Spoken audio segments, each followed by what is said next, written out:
Like, oh my. We're live, Ray. I know. What do we do? Yeah. Anyways, NASDAQ 20,000. Oh wait, wrong century. You're crackling. Sorry. I'm crackling. All right, we'll do this. We'll get the back. Let me fix this. Sorry, everyone. We've got some technical issues, but I can start. 1,000. Okay, you're good now. NASDAQ 20,000. That's what we're talking about today. Just kidding. Anyways, we're going to do a quick introductions. We do in reverse order. We're going to ask you where you're calling in from and what you are talking about today. So, John, what are we talking about today? We're going to disrupt DisrupTV with the intense enterprise metaverse discussion. Right, enterprise metaverse. I know nothing about it. You're going to educate us. Casey, what are we talking about today? Hey, Ray, we're going to be talking about what's next for public sector, especially as it pertains to talent and the competition for the next generation of employees.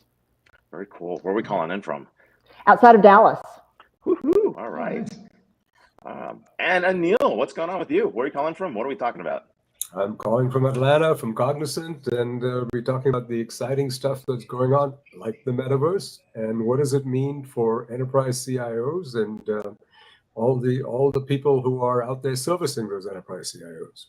Very, very cool. Well, hey, we'll turn it back to you, Elle. We'll get this thing started. All right. 3, 2, 1.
Hello and welcome. Thank you for joining us on DisrupTV. My name is Vala Afshar. I'm the Chief Digital Evangelist at Salesforce and your co-host for the next hour. We welcome you to follow us on Twitter at DisrupTV Show. Send Ray, myself, our distinguished guests, your questions live using hashtag DisrupTV, and we'll do our best to answer them in the next hour. It's my pleasure to introduce my co-host, Ray Wang. He's the CEO and founder of Constellation Research. He's the best-selling author of Everybody Wants to Rule the World, Surviving and Thriving in a World of Digital Giants. Business technology news contributor on Fox Business News, Yahoo Finance, CNBC, and Wall Street Journal. He's a global sought-after keynote speaker, and in my humble opinion, one of the top futurists to follow on Twitter at RWANG0. Welcome, Ray Wang, to DisrupTV. Hey, everybody. Thanks. And I'm here with my awesome co-host, Vala Afshar, the Chief Digital Evangelist for Salesforce. He's also the author of The Pursuit of Social Business Excellence, and executives around the world pay attention to every one of his inspirational and insightful tweets. But when he's not hosting, keynoting, or leading events at Salesforce, you can find him speaking on business TV outlets such as Bloomberg, and of course, posting insightful analyses on ZDNet. But it's not about us. It's always about our amazing guests. And who do we have to kick it off today? It's a pleasure for us to have Anil Cheriyan, Executive Vice President of Strategy and Technology at Cognizant. Overseeing all aspects of corporate strategy, global IT, and global security, Anil is responsible for Cognizant strategy, alliances, and business development, and for strengthening the company's global IT and security capabilities. Prior to joining Cognizant in August of 2020, Anil served as the U.S. presidential appointee in charge of technology transformation services, with a mission to improve people's lives through technology. Prior to his government role, Anil launched Phase 4 Ventures, a consulting and advisory firm advising banks, technology firms, and late-stage growth startups. In fact, Anil is an active leader in business and technology communities. He serves on the advisory board of several late-stage growth startups and is an advisory partner to Insight Venture Partners and FTV Capital. Welcome, Anil, to DisrupTV. Hey, happy to be here, Vala. And good to see you again, Ray. Hey, we're really excited to have you, and you're one of our BT 150 alum. As you know, the BT 150 is our top business transformation leaders. We recognized you there when you were at SunTrust as well, and a lot of the other areas where you've been pioneering this. There's a lot going on, right? Now you're on the other side of the table. You get to see what other companies are doing, especially in this exciting era post-pandemic of what enterprise digital transformation is going to look like. What's important? What is it going to look like? And how will you define that over the next 3 to 5 years? It's really exciting. The whole COVID, unfortunately, COVID had a lot of bad effects on a lot of us. And, the latest news of 15 million people passing away due to COVID, all of that's true. But frankly, it just, for people like myself, it really drove and accelerated this whole thing that people call digital transformation. And it's been an ongoing thing. So now as we start coming out of COVID, the question is, okay, so what's going on? What's going to happen to this digital transformation journey that everybody's been on? So my whole belief is that we've got to a momentum now that we're just going to keep on rolling. It's just going to keep going. It's almost unstoppable. All the clients that we see are continuing to drive a huge amount of their budgets and investments in terms of digital transformation. The other piece has been, this whole ESG concept of enterprise social and governance. ESG is also going to force companies to rethink how they interact with their clients, with their customers. And everything is going to become much more digital as people start, traveling less. You look at the retail, people are buying online a lot more. You look at healthcare, people are dealing with telemedicine. All those areas is just going to continue as people start saying, hey, I don't want to burn that carbon anymore. I don't want to travel all that much anymore. Collaboration tools, all of that. So digital transformation is going to keep on rolling at that point. The only thing that I worry about sometimes is the geopolitical environment that we're in right now. This whole growing nationalism, reduction in globalization, what's going on in Ukraine, the Fed worrying about inflation and maybe overreacting, potential recession. So when we're looking at it from a Cognizant perspective, we're keeping an eye on this growing demand for us in terms of digital transformation. But hey, is there going to be a recession? Where is it going to be? Is it going to be in Europe? Is it, how's it going to affect China? How's it going to affect the U.S.? Which industries are going to be affected? So that's my only caveat to all of this speed of transformation that's happening. Those are important, big macroeconomic topics or areas of concern that you mentioned. But Anil, you have the great privilege to collaborate with some of the best and brightest CIOs running the most successful, fastest growing companies in the world. What are these CIOs excited about when it comes to technology? Now, of course, what you mentioned in terms of inflation, war, health crisis, climate crisis, I'm sure all of them have these concerns, which is driving the sense of urgency to add value to their stakeholders as much as possible. But are there technologies that are common to the collaboration efforts that you have with these CIOs that you can share with us? Oh yeah. It's one of the things that we've seen. As you know, I run this strategy for a firm, and we said digital battlegrounds are the areas that we need to focus on, because that's what we're seeing our clients deal with, and those are all the traditional ones. Movement to the cloud, AI and data.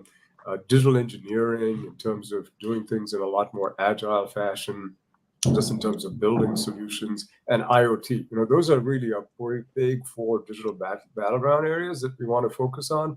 But all of those areas are now beginning to evolve, right? As we start getting better in all of our systems in terms of visual recognition tools, augmented reality tools, better looking at data. So this whole idea of the metaverse, I know it's a thing right now. Everybody's talking about it, but it is really becoming a real thing. It's really, we're seeing a lot of our clients now beginning to ask us the question, okay, so what's going on with the metaverse? What's going on at Web 3.0? What are you guys doing? So there's a lot of industries that are now beginning to think about, is this natural evolution of AI tools? Is this natural evolution of all of what we just talked about the next stage? People talk about digital twins. People talk about, the use of, 3D printing, the use of wearables, the whole thing. I mean, it is just now naturally evolving in such a great way that all of the CIOs that I know of, at least the ones that are focused on really driving business value, are beginning to start thinking about, in this Horizon 3, where is this? Is this hype? Is this real? What's really going to happen, and how can we make sure that we're part of the solution there? And they're allocating budget or resources when it comes to the metaverse set, projects and use cases, or it's more a radar item and research? Yeah, I think it's early stages. When you think about it, in the early stages of blockchain, there's and blockchain is probably not the best example because I'm not sure it's taken off to the speed at which we expect it to, but it's in the early stages. So no one's got like a metaverse budget. It's more, let's dabble in this area based on what we're doing. So for example, in the retail space, what are we doing with wearables? What are we doing with allowing our customers to actually try on our clothes without having to come into the shop, the retail outlet? Those are the kinds of, it's dabbling a little bit, it's kind of playing around with it. It's not a metaverse budget, but it's really let's kind of play around with these to really see what's available and what's possible so that we don't miss the boat there. Related to that, one of the big things is the talent crunch that everybody's seeing at the moment as well. I mean, how are you guys managing that? I mean, like, I want a Web 3.0 full stack developer. Oh, what does that mean? I need someone in PyTorch, because we're moving from Tensor to PyTorch. Hey, what's going on here with, AI? Can you do something that can build an ML model for me? I mean, all these questions are being asked, and, clients around the world are turning to their service providers to be able to find that talent. How do you do it, right? That's a hard thing right now. That is probably the biggest war that's going on right now. You've talked about, and I hate using these terms, the Great Resignation and all of that, but there's COVID has made people realize that especially the heads down versus heads up employees, has made people realize, hey, you can work from anywhere, you can work in any company, and there's a lot of need for this talent. So there's a lot of movement going on with the talent base. We've actively been driving up our recruiting engines and our networks out there to really connect with what's going on in the marketplace. And we start hiring in people. We've hired over 50,000-60,000 people in the last year. We'll continue to hire in that on an ongoing basis. Repeat that again. Numbers. 50,000-60,000 people in the last year. That's our rate of growth, and we've been we were now 350,000 people, and we're going to continue to grow. It's not just about the people; it's also now what is near and dear to my heart is partnerships, right? And partnerships with the Salesforce. Salesforce is a big partner of ours. All the big hyperscalers, you name it, AWS, Google, Amazon. We're now partnering with them because they need us, people like ourselves, just like we need them. And there's a little bit of a coexistence model here in terms of how do we service our clients with joint platforms, with joint solutions. And I think that's, it's not always necessary for us to have all the, we don't need to have the Kubernetes guys, but we need to have the industry talent to really orchestrate all those Kubernetes guys, right? If you see what I'm trying to say, there's the right talent in the right places that we're focused on. I love your role in terms of leading strategy and technology and how those two are coupled. I mean, I can't imagine a company in today's, highly decentralized digital first economy not having a strategy that leans into technology. But can you talk to us about actually, I feel sympathetic, the awesome responsibility you have of leading both strategy and technology, and why that's so powerful for Cognizant, because frankly, every business leaders need to have those two pillars in mind as they define how they bring value to the market. This is the reason why I'm so excited about my job, and this is why I joined Cognizant. It's really a long history I had in consulting, as well as being a buyer of consulting and a technologist at heart. I think we're a technology company. I mean, we're fundamentally a technology company. So if you think about our strategy in terms of which market should we be in, what's our portfolio of services going to be around, who should we partner with, guess what that's all about? That's all about technology. And so our understanding of technology as the CTO of the organization, I play a key role in helping define what is our strategy, what should we be focused on, what shouldn't we invest in, which are the areas, who should we be buying in terms of an M&A perspective. Those are all the conversations that I get involved in across the business. So it's a natural. The other piece of it is I also run the internal IT and security. So I came in drinking your own champagne. I gotta drink my own champagne. Wow, they got a twofer out of you. Yeah. But that's the fun part of the job as well. So we can be the client, what we call client zero, right? So if we have we do a project on Salesforce, for example, or Workday, what better thing for us to be saying, look, we've implemented this tool for 350,000 people. Wow. We can help you do that as well, right? So we're client zero on Workday, we're client zero on Salesforce, on Azure, on GCP, all of those things that we, obviously we pick and choose based on the architecture that we're headed towards. Sure. But we can certainly leverage the internal piece as well as the partnerships, as well as the go-to-market side. So you sound like you're having a lot of fun. It is a lot of fun. It's a lot. That's Never a dull moment is all. No, at your scale, at the clientele you have, I'm not really sure how much sleep you get per day, but yeah, that's a pretty important role, and it sounds like you're having a blast doing it. So congratulations to you. Go ahead, Ray. Yeah, I was gonna say, hey, let's look out 3 to 5 years and see what you think is gonna be that future. Like, what are the big priorities? I mean, especially when you think about like how you guys scale up, and more importantly, what do you think clients are going to be asking you for? Like, hey, do you have like 1,000 Unity developers? Or I mean, like, I'm curious, right? Like, my DAO's not working. Can you run it for me? I'm curious, right? Like, what's harder? Hey, my AI is on the spritz. Will you help me insert a human in the process? I'm kind of curious about this thing. Yeah, no, so just think about us, right? We've been big in the run space where we can help our clients just operate their systems, operate their applications. Sure. We're huge in the build space, and we're getting involved in the upfront strategy and consulting. I don't think that is being a big piece, but our piece is really about the engineering aspects of it and how does that tie together.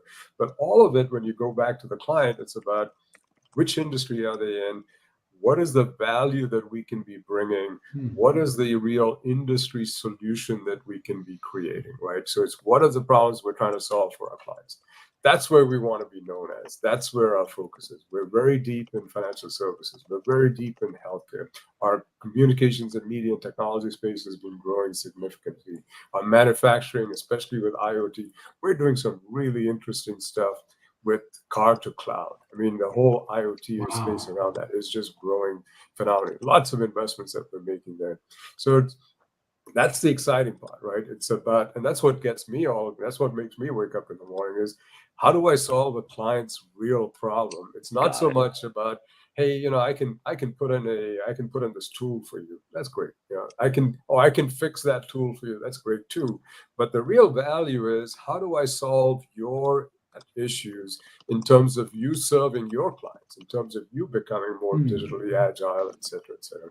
That's where we want to focus on. And who do we partner with to make that happen, right? We're all this ecosystem of partners, because I believe the world is, the hyperscalers are growing.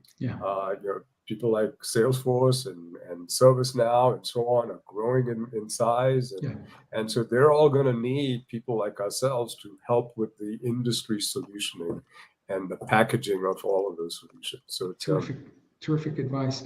My last question to you, Anil, and just reflecting on your own incredible career, and I know you work with like senior, successful, award-winning CIOs, but if you were in front of a first-time CIO, again, reflecting on your own success, what advice would you give to a first-time CIO in terms of how they can create value at the speed of need, like you mentioned in your last answer.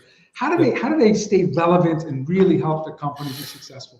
Yeah, what I've always told a lot of my people, the people who used to work for me, and two of them are now CIOs. One is the CIO of Truist. One has just become CIO of Regions Bank. And so I've got this network now of people who have worked for me who have now grown into these different roles.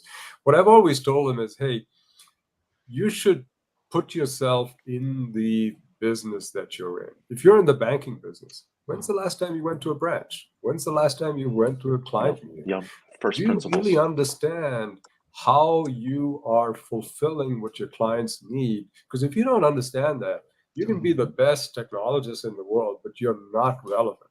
You're not relevant to the business unless you really. So people, CIOs all get together and say, we need to have a seat at the table. We need to be. Well, guess what, guys?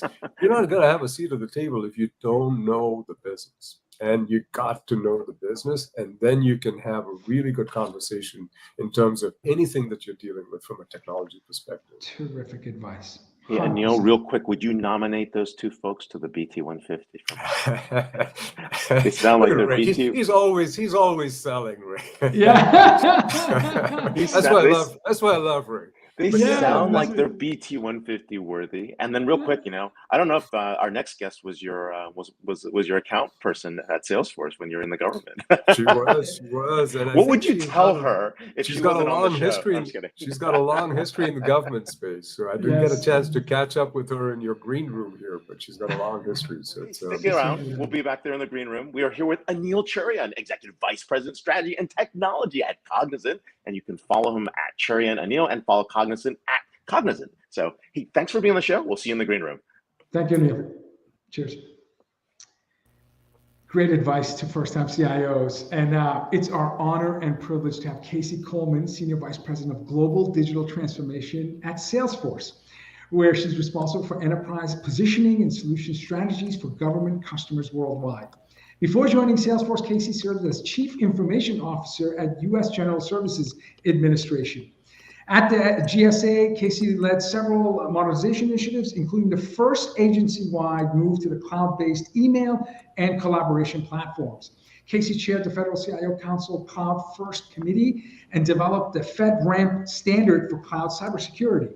Casey holds several honors and awards for various organizations, including Computer World Premier 100 Award and MIT Sloan CIO Symposium Award for Leadership in Innovation. Casey is also a 4-time winner of Federal Computer Week Federal 100 Award. You can follow Casey on Twitter at Casey Coleman, Coleman. Welcome, Casey, to DisrupTV. Thank you. It's great to see you both again. Great to see you as well. Thank you. I know. And another BT 150 alum. I love it because they're only the best on our show. There you go. So, but this is, look, it's so exciting to have you here. We're seeing so much innovation in the public sector, especially given what happened over the last 2 years. And it's around the world. It's not just in some countries, right? And so where do you see these global trends? What's happening? What are people asking government leaders for? And of course, what does that mean for the CIOs in the government? Yeah, you're exactly right. And I'm so glad to follow after my fellow alum, Anil, because everything he said applies to the public sector. It's digital first. It's bringing commercial quality tools to the workplace. It's competing for talent on a level playing field with the private sector. And everyone's expectations have been raised by the experiences we've gone through, not only the pandemic, but also how our lives are being reshaped by digital services. We bring those expectations to what we want and need, both as public sector employees and as citizens and constituents and customers of government. So yeah, the bar's going up. Yeah, and the bar's going up, and as I think we've witnessed over the last 2 years, not just in technology space, but just society as a whole, there's been a trust deficit that exists. Obviously, the health, climate, economic, all of these crises coexist, created this deficit. According to latest Pew Research Center, public trust in government is at a historic low. Oh my. And only a quarter of people trust that the government will do the right thing most of the time. So how do government agencies work towards overcoming this trust deficit and rebuild trust with their constituents?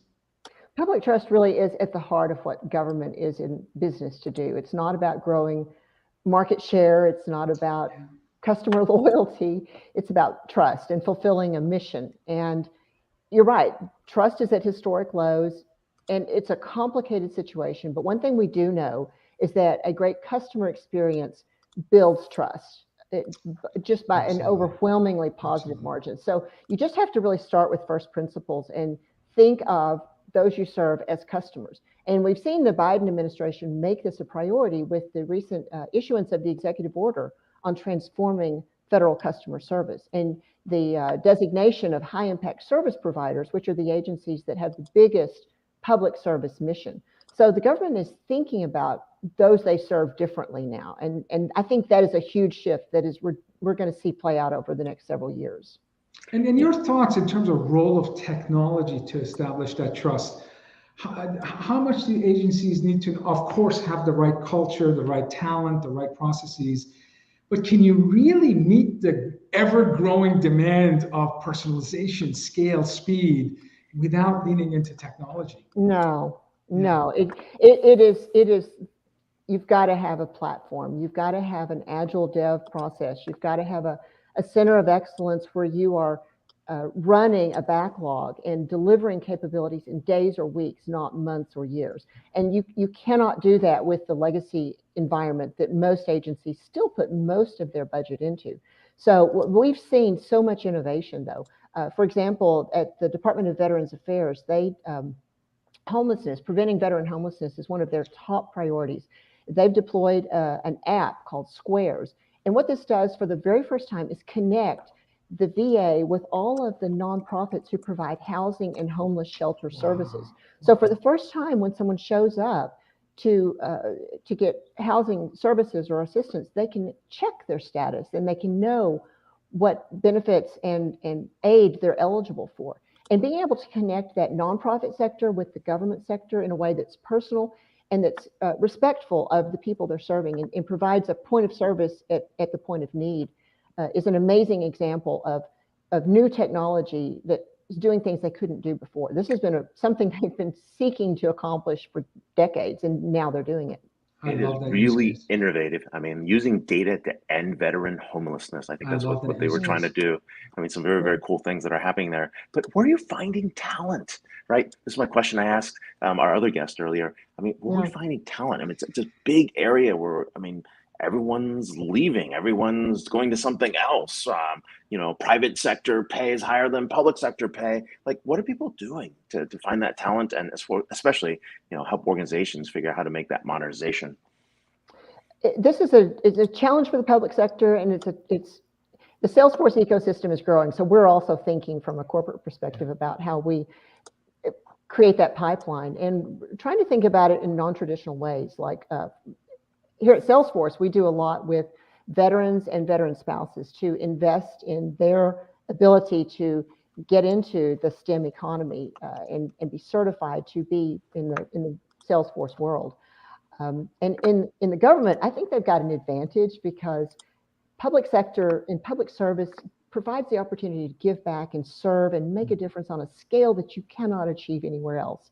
And I really think that the move to digital work and distributed work is going to play to the benefit of the public sector because they can start to compete for talent nationwide and not have to be clustering all of their talent and all of their opportunity in highly concentrated markets that are already a talent hub, like DC and national capitals. I really think that the ability to start to source nationally and federalize that talent market is going to make a big impact. So I don't have to live in the DMV and I can work for the federal government. Look at that. I mean, what an innovation. I'm working from an area outside of Dallas today. But that's pretty awesome. All the time, but I'm all over the place. Speaking of like Texas, I was in Austin last week. My God, Texas is booming with talent and technology talent. Crazy. It's I mean, Austin, it's not recognizable. It's so many buildings and more traffic, but the food's still delicious and the music is cool. And the music is cool. So you were an award-winning, incredibly successful CIO, and now you have the privilege of advising and partnering with incredible CIOs in the government space.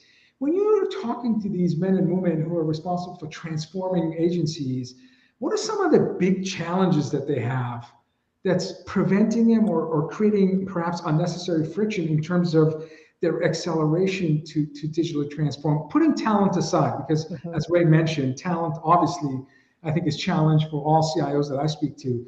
But besides talent, are there other obstacles that these incredible trailblazers need to overcome in order to transform their agencies? Well, change management is Yeah. the perennial challenge for the government. They're very risk averse, and for a good reason. They are providing critical services that everyone counts on. So they can't drop the ball. They can't make big pivots. But what modern technology lets them do, and here's where I think change management can come alongside, is to start small with a proof of concept or a minimum viable product, an MVP. Prove a concept. That's what the VA did, and move quickly to scale it because you can do that. And so not thinking of the problem as this insurmountable challenge you have to solve completely on the first go, but thinking of it in very small pieces that you can very, very rapidly iterate and scale. And we've seen that throughout COVID. For example, in New Mexico, they were hit with a 600% increase in unemployment claims. At the time, all of the caseworkers had gone home and didn't have access to their call center. Wow. Everyone was out of work and needed unemployment benefits. And so we were able to work with them to stand up a virtual contact center and bots, some automation to help take off the front line of inquiries. And that all didn't happen overnight, but it did happen over days and weeks and months. And they were able to work that backlog down and get over $1 billion of benefits into the economy in a really short amount of time. And so just taking that very rapid incremental approach and thinking about change management as a continuous thing, not a once and done, I think is huge. I can tell you're in the field a lot. Look at these amazing use cases you're sharing with us. Wow. So you're shoulder to shoulder with these CIOs, helping them to transform their agencies. I love the use cases. So Thank you for sharing it with us. Thank you. Go ahead, Ray. Yeah, no, and I think this is really important. I mean, as especially in the public sector, as people are relying on government agencies for for that help. I mean, and as you're looking at culture and change and transformation, I mean, we're also seeing a lot of innovation as well in the public sector. I mean, what are you seeing? What innovations are taking off? You mentioned chatbots, right? Yeah. Virtual agents. I think that was important, especially for the Department of Workforce in New Mexico. But what else do you see these kind of innovations kind of take off, and that are easy to consume, easy for people to kind of get in place, and really to start doing some really useful insights and decision collection? Well, I'm really excited about Salesforce and Slack coming together because of the digital headquarters that brings to our customers, the ability to really work from anywhere and manage your business digitally. So I think collaboration and connections and not only collaboration, but working in a much more connected manner is huge. I also think that I was at an aerospace conference last week and was really struck by some technology that is enabling remote work for operational technology. So think about maintaining vehicles or aircraft and the ability to do that through robotics and virtual field technology. And this is, I think, where the metaverse starts to become a little more real, so that you can start to get much higher productivity. This is not just about technology for its own sake, but boosting productivity, taking advantage of talent wherever it is, and being able to have a much more rapid cycle time to fulfill the mission and deliver these capital assets back into the field. I love that.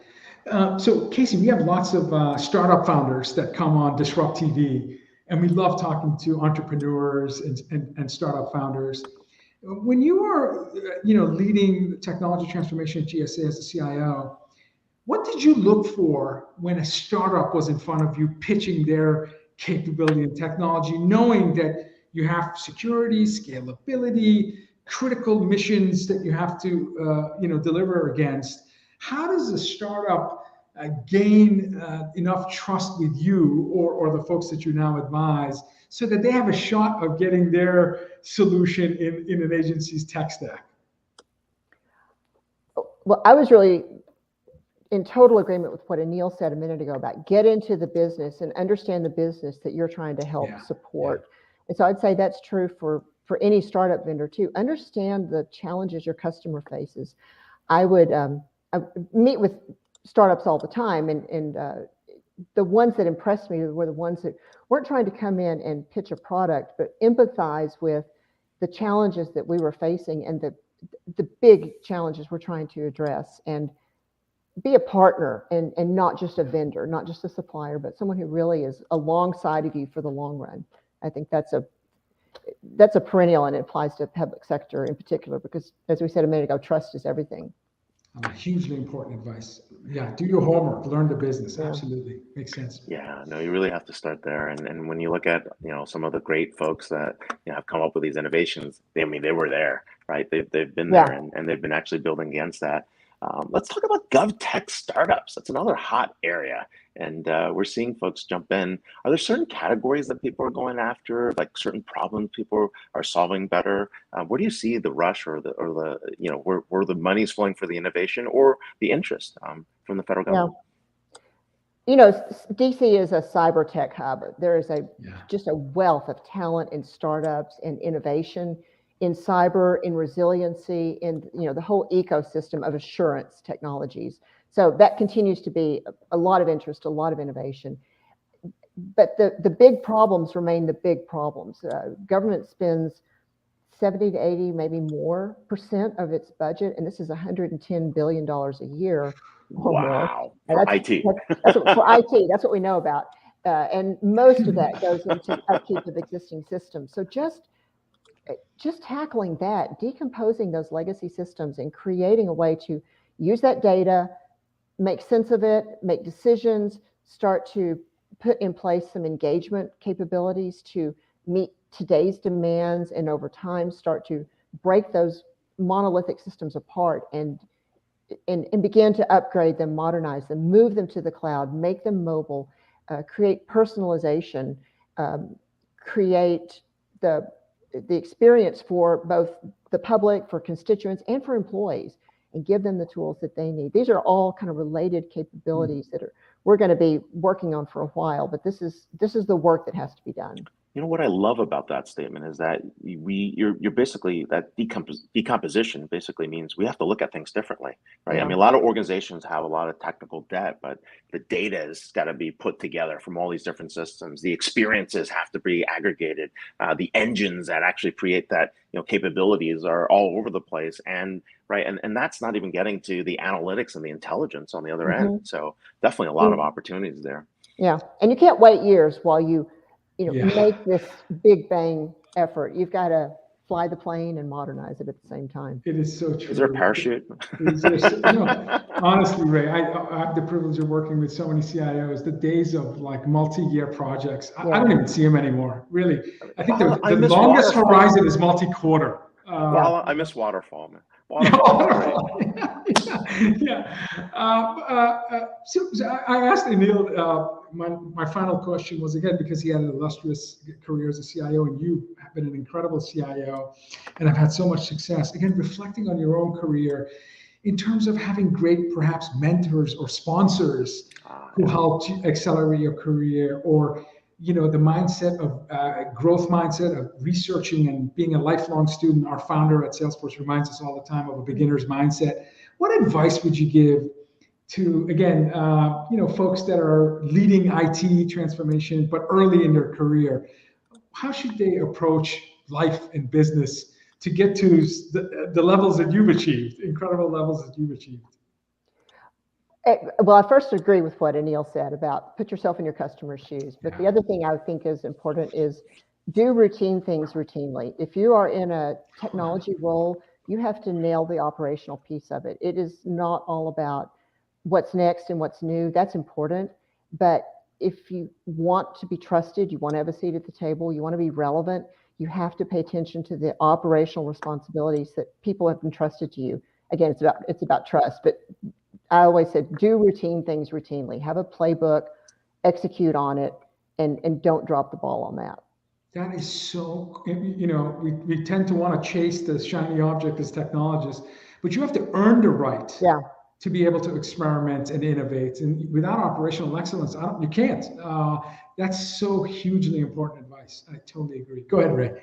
No, I was just going to say, hey, it's been great. Thanks so much, Casey. We're here with the one and only Casey Coleman, a practitioner, thought leader, and of course, now at Salesforce, SVP Global Government Solutions at Salesforce. I know you've been there for a while, but everyone still remembers all your work in the government. And of course, you can follow her at Casey Coleman, and hopefully we'll get a chance to catch up. So see ya.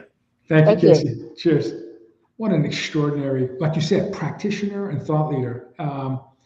Speaking of extraordinary, every time I introduce our next guest, like the DisrupTV community knows Jon Reed. He's a first ballot Hall of Fame Disrupt inductee. But I'm going to go through it anyway, just in case, we pick up a few new viewers in the last time Jon was with us. Jon Reed is co-founder of Diginomica.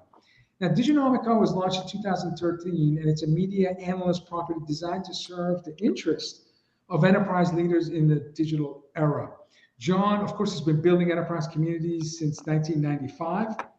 I was in high school then. No, Jon is a roving blogger and analyst.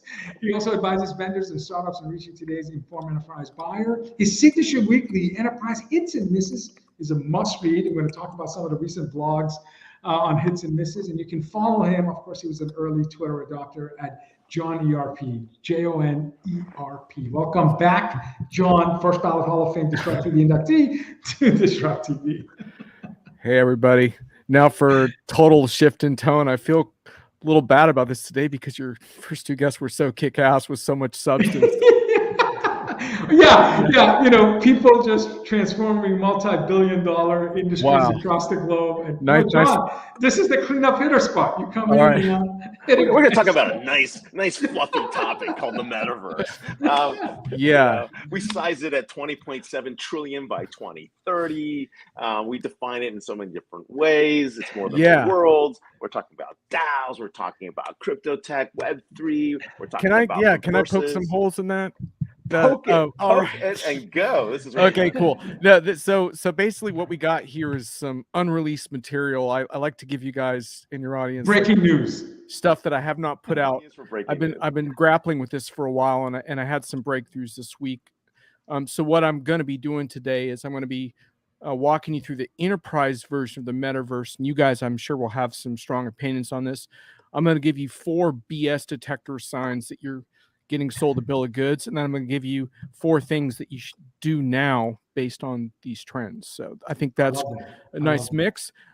So I don't know if you recall, but the last time I was on, I briefly made fun of the metaverse by showing you these goggles. And I was trying to sort of make the point that the headgear, and there's a cultural adoption barrier here. I think what we need today more than anything, and I don't know if I can play this on your show because it says swears, but it's my BS button. But we need to have some BS detectors on this topic, because there is some stuff here, but we need to dig into it. And one of the things about what I try to do with Diginomica is the whole point of the satire and the snark is to cast a little bit of doubt on some of the tech hype. But another big part of my job that's maybe not as sexy and cool, but I think it's really cool, is documenting real world transformation, which is why your show was so great today. I was taking notes the whole time, because that's what it's all about, right? Is if we can't be inspired by what's actually being done on the ground, we got to leave. So that's what we need to do, right? Is we need to separate some of the BS from the stuff that's really happening. So I'm gonna start with a quiz, and the first quiz for you guys is going to be pretty easy, I think, which is, why are we talking about the metaverse here today, right now? And the answer is an individual. I won't give you any more hints, but there's a name. It's a famous name that caused all of this. Zuck. We've been zucked. You got it. Found you a nice picture of Zuckerberg. Think about the courage. If he wasn't the founder, he couldn't brand or rebrand a platform where 1 in 3 humans on Earth are using. So for him to change it to Meta, there's no other person that could have done that unless you were the principal founder, or majority shareholder of that company. So Yeah, I mean, just the branding exercise alone made it a top of mind for all of us. Yeah. Exactly. Here's the dual class structures and and voting rights. Yes, you guys totally nailed that. And then, of course, there's a reason why Zuckerberg brought this up. And then the answer to this is the company name. So why did Zucker bring it up? This is a tough one. See if you can get this. Sorry, the question is what? Why did Zuckerberg bring Meta up? The metaverse, like why? Well, it's a company name. From what it's a I company understood, he's scared of. Oh, interesting. I didn't know that. I was understanding TikTok, baby. TikTok. I mean, and I'm kidding a little bit. Basically, the competitive environment freaked Zuckerberg out. Facebook's having regulatory issues and all this other stuff, right? He needs, as Vala put it, some shiny new toys, and he found some. But the enterprise metaverse conversation is a little bit different. And one thing I want to make people aware of is that Accenture was a key player in bringing this around to the enterprise. And they're not the only ones. But earlier, a couple months ago, Accenture put out a Technology Vision 2022 thing that was all centered around metaverse concepts. And the WebMe programmability. Yep, you can watch it online. Yeah. I find it a little bit of a shameless commercial, but they do also have some very serious people working on this. So I'm going to hammer them a little bit, but also they have some people that are really bringing a lot to the table here too, in terms of how to evaluate this. And they made the bold assertion that the metaverse will transform every aspect of business. And so now we're kind of looking at the enterprise side of this and what enterprise decision makers should be dealing with around this. And the reason why we need to talk about this is because there's so many things that are on decision makers' minds right now, right? Everything from cybersecurity to customer data platforms to supply chain volatility. And now you're bringing up the metaverse. And at first it sounds like a little bit out of left field. So we need to really understand, like, how should we grapple with this? And one of the reasons why I want people to have their BS detectors on is that when you really break down the architecture, the metaverse stack, if you will, and what's needed to power these things, the people selling that are going to make shitloads of money, regardless of whether you ever make a dime in ROI. And so you really need to understand that part of it, is that a lot of players in this market are going to make a lot of money on metaverse. That doesn't mean that it's going to add value to your business. So what we need to really do, I think, is start to think about what the definition of metaverse actually is and start to break it apart a little bit. And I think one thing we should start thinking about is we should start thinking about the term multiverse, and we should start thinking about the fact that this ideal notion that we're going to have this one universal metaverse world that we all operate in, I think is deeply flawed. And in fact, I would point towards Ray's book. Ray, here's your book plug. Everybody Wants to Rule the World. And this notion of digital duopolies. And Ray, you spent a lot of time in the book talking about these walled gardens and dominant digital players. And I think we need to be aware that while the metaverse may look like a nice do-over to recreate everything we're doing in a more open setting, it may not happen that way. And we need to be prepared for these multiple sort of verses rather than this one place where we're going to go play and have a good time and hang out with each other's holograms. So I think that's something to really think about. Hey, in terms of, don't make fun of my avatar. Hey, I'd love to hang out with the hologram. John, is this just extending the conversation? For 10 years, we've been talking about digital twins. I was at a Gartner conference literally a decade ago. It was in a manufacturing setting where the discussion was around digital twins, but that leaked into just about every industry. And now, layered ledgers and tokenization of the internet with what we see with Web3. And of course, this explosion of NFTs in the last 2 years. Are we just really adding applications on top of this digital twin concept with more capabilities and now monetization strategies, which we see with NFTs? So is it Bitcoin blockchain that's just added a sexy dimension to digital twins, which is now metaverse, or what is it that's driving this fear of missing out in the enterprise when it comes to metaverse? So you raised the crucial points, and I don't think we're going to properly define metaverse in this conversation because it's an ongoing thing, but it is really important to separate these things out. And one of the really interesting things is when you look at Google Glass, for example, which Google Glass was sort of discredited and supposedly abandoned in 2015, but behind the scenes, Google Glass pressed on, right? So as a consumer thing, it was mocked as a failure, but industrial settings, they pressed on with their enterprise edition, and they started documenting the payoffs, and other augmented reality type things started coming out. Field service. And exactly. And to your point, digital twins has surfaced as a pretty compelling use case. It's actually fairly mature. Yeah. One thing that Accenture did that I don't happen to agree with is they kind of talked about this metaverse continuum, and they lumped in all these, augmented reality use cases. And I mean, I think it's schools are going to issue augmented reality glasses to everyone in the next 10 years. Well, right. Campuses are going to be virtual only in their report. Yeah, I mean, they started this Tech Vision report in 2015, so it's been 7 years, I think. Yeah, and they're talking about a 10-year outlook too, which Yeah. is something that's important to keep in mind. Yeah, While I'm kind of 2034. like hammering them a little bit, is they're talking about 10 years, which is Yes. a big window. Yeah. But like, so for example, if you talk, they use this phrase metaverse continuum, but for me, it's a little bit disingenuous because I would prefer to kind of limit the metaverse to kind of full-fledged imaginary or virtual worlds that require specialized equipment, because the other things like augmented reality, I mean, you can make the argument that Google Maps is AR, right? And that kind of value add of digital value add to my day-to-day is going to be huge, and in fact already is, right? It's already integrated into our lives. Sure. Whereas the three of us probably don't walk around with headgear all the time. But guess what? A lot of our kids do. And I think that's where we can start to kind of anticipate the generational shifts in what this might look like going forward. And I think ultimately that's what Accenture is trying to get at. What do you think, Ray? I have 3 Oculus gear in my house, and it's just funny to see my kids. And I have to tell you, a couple of the games are actually pretty good exercise. About 5 minutes into it, I feel like I've been on a Peloton for an hour. But yeah, no, it's go ahead, Ray. Your thoughts. You actually published a report on the metaverse economy, so you're the SME that should weigh in.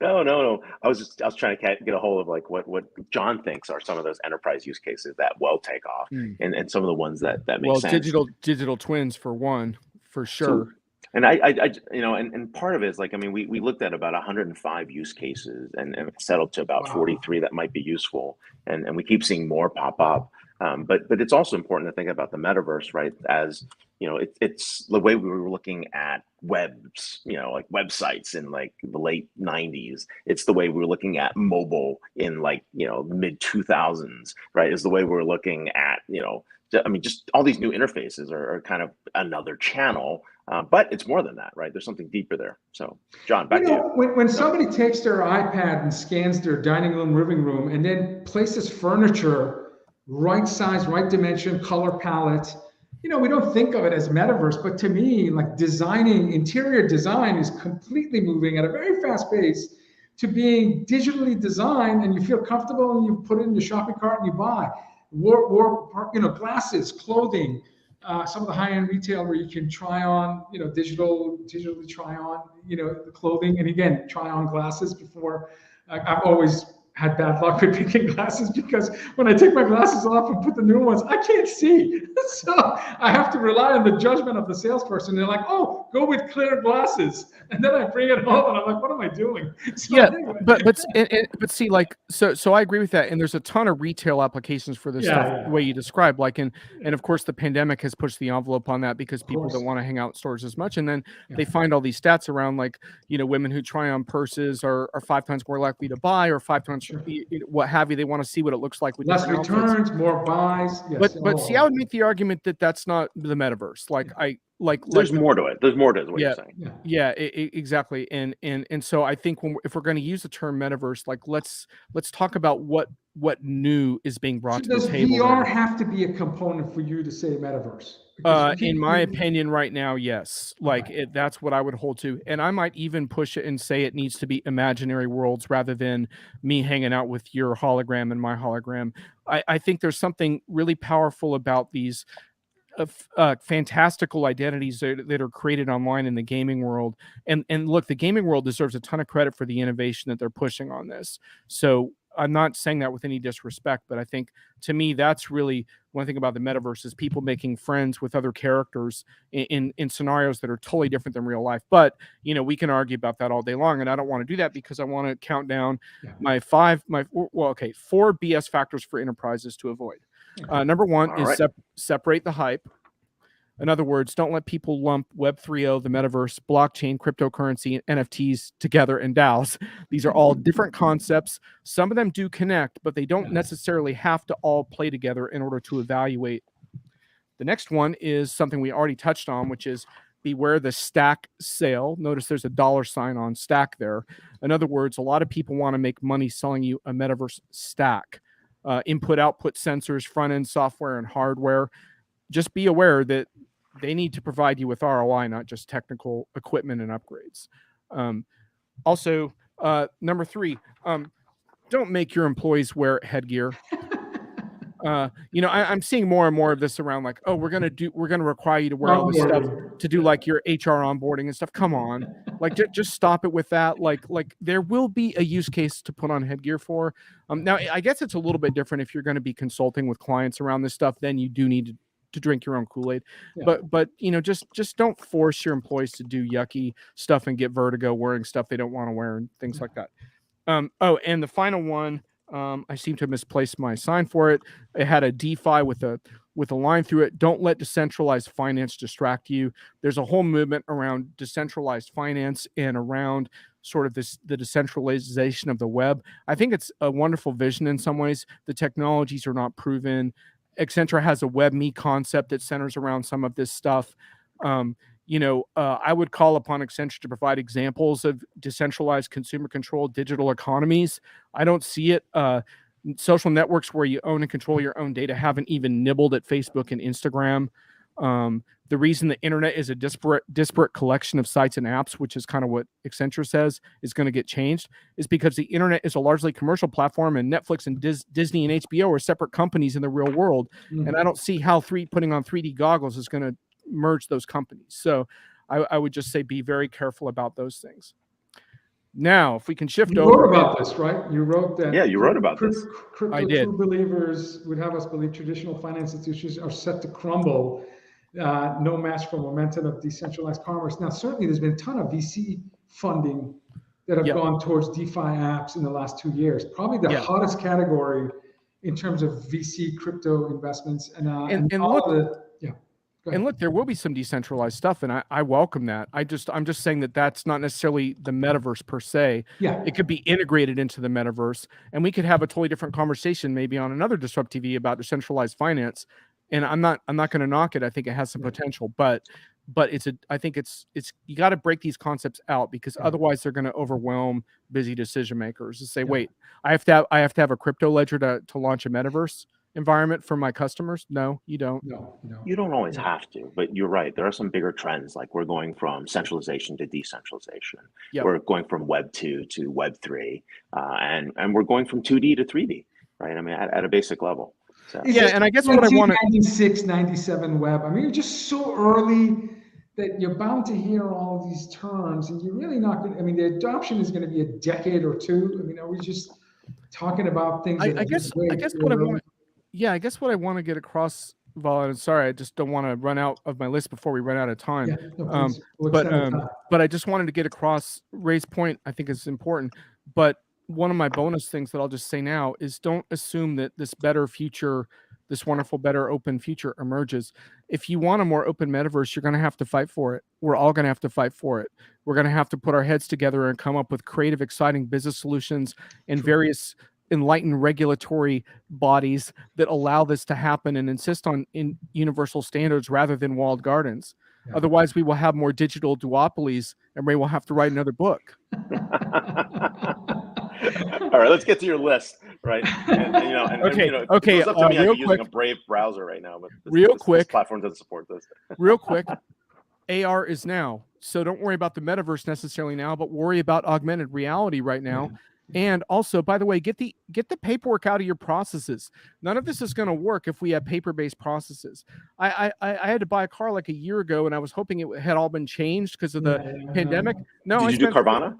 Spent 3 hours at the car dealer. Oh, man. You didn't order a car from a car vending machine? No. But it's an opportunity to buy tire protection, rim protection. The point is, so you would never do that, Vala.